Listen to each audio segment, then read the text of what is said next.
Hello everyone, welcome back to my YouTube channel. This little video is not a vlog, it is just generally about art and artists and things I've drawn and painted randomly and random videos just put together and generally talking about art.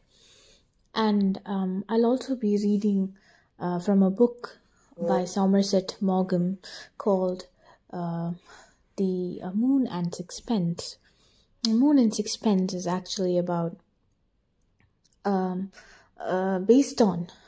partly based on the life of an artist, a French artist called Paul Gauguin. Now, I've been thinking about this particular book for quite some time. It was a very good read. So if you are looking for something to read right now, you can actually take that book and start reading. It is very interesting. You can also read another novel by Mario Vargas Llosa on Paul Gauguin again. I forgot the name of the book, but I will link that in the description box below.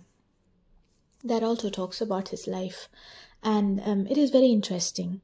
It is very interesting because of the kind of life that he had. Most of us just live our life, go through our daily routine, the monotony never ends.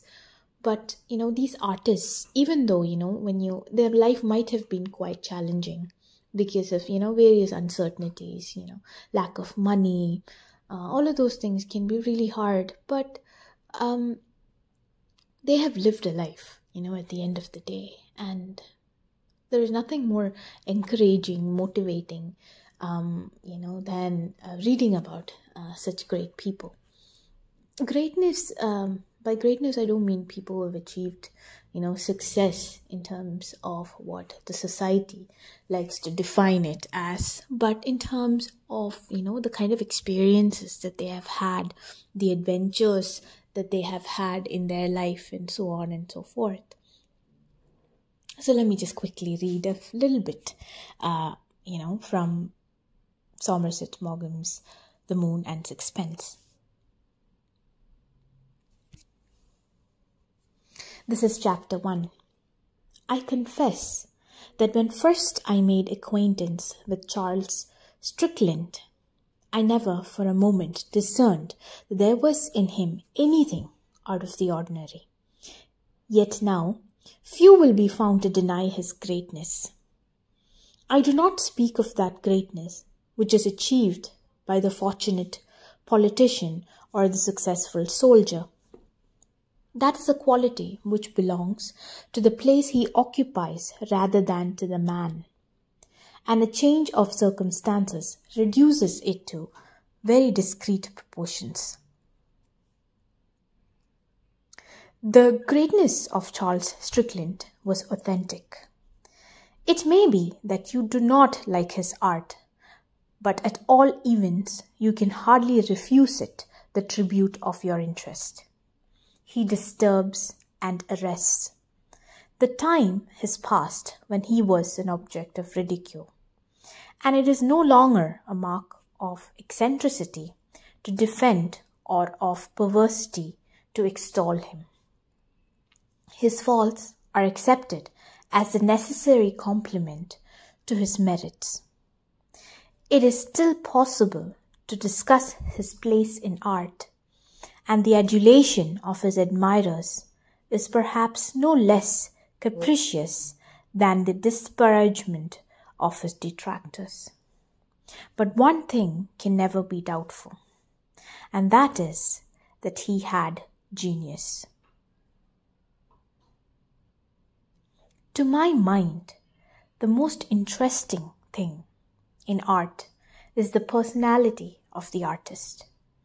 And if that is singular, I am willing to excuse 1,000 faults.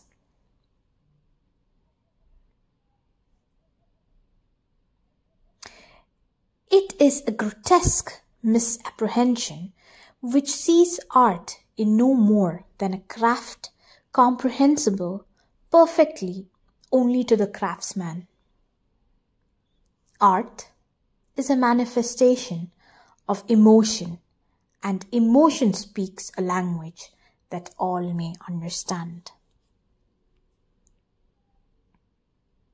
This is just a small bit from the beginning, of the novel, and in it he talks of, what art is, and how we can't just say that art can only be enjoyed by people have a certain level of thinking, but art is something that should reflect your emotion.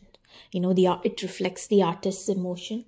It also reflects the spectator's emotions, according to me, because all of us have different perspectives, and what we see and what we perceive is based on our experiences, our knowledge, and our state of mind at that point in time.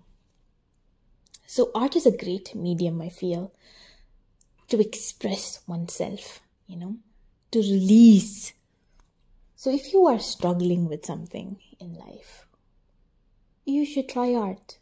It is not something that is God-given, in the sense that only certain people will be able to do paint or draw or sing or dance. There's nothing like that. I don't think there are any boundaries when it comes to art. If you feel like doing it, you should do it, and you should stop thinking about what the world will think of you or comment on you. That's all for today. I hope you all have a wonderful day, and please do try drawing or painting or singing or dancing.